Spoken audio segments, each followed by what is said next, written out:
So Hurricane Helene was a very large magnitude disaster.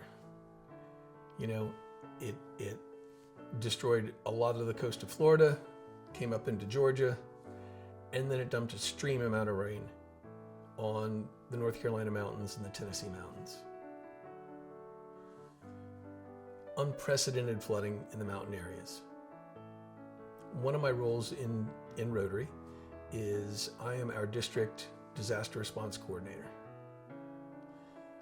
Our Rotary district comprises the Mountain and Valley region of Virginia and the northeastern portion of Tennessee. So there were 4 counties in Tennessee that were extremely damaged by the Nolichucky River and its flooding.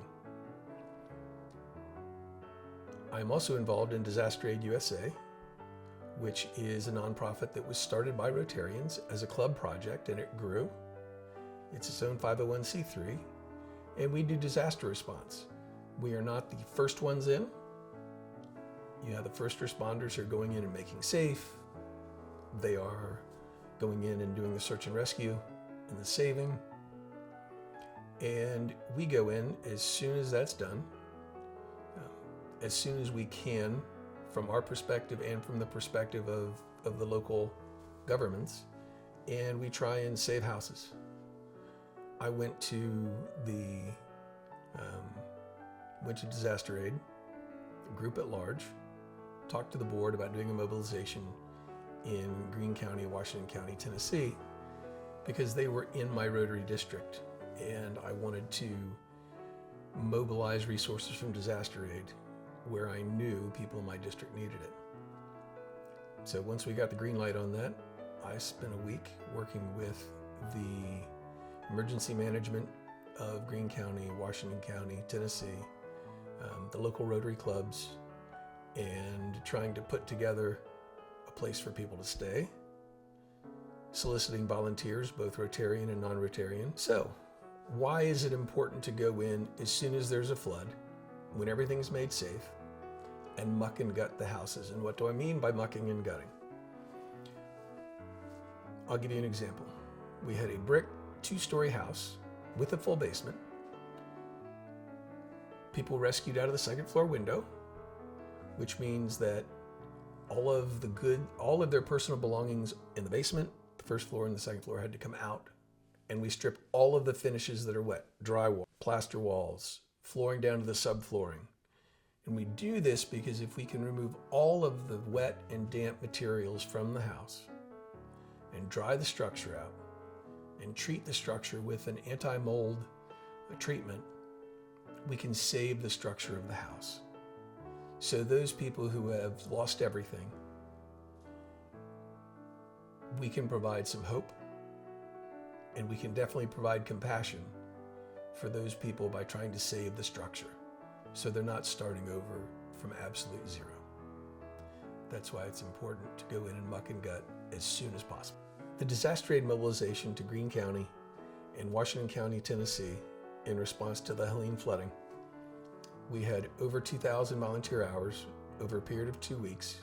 Volunteers rotated in and out. It was amazing to see people coming from everywhere they came from.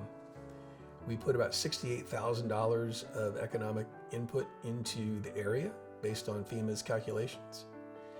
And we did 6 houses that were complete muck and guts. 2 of them took over 400 hours apiece. And then we had, I think, 8 to 9 other residences and structures that we did less than whole house muck and guts.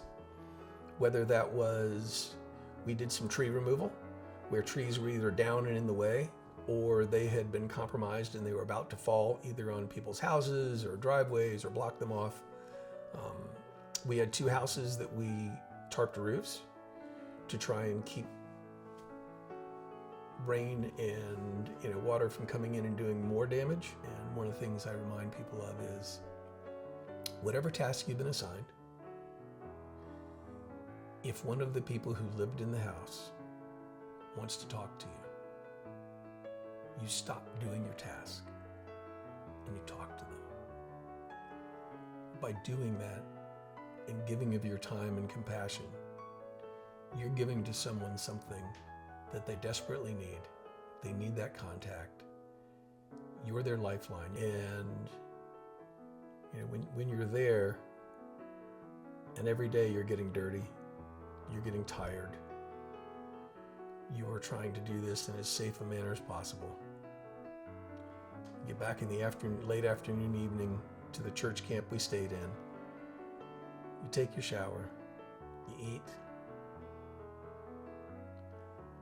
And when you're sitting around the tables and you're reflecting on the day,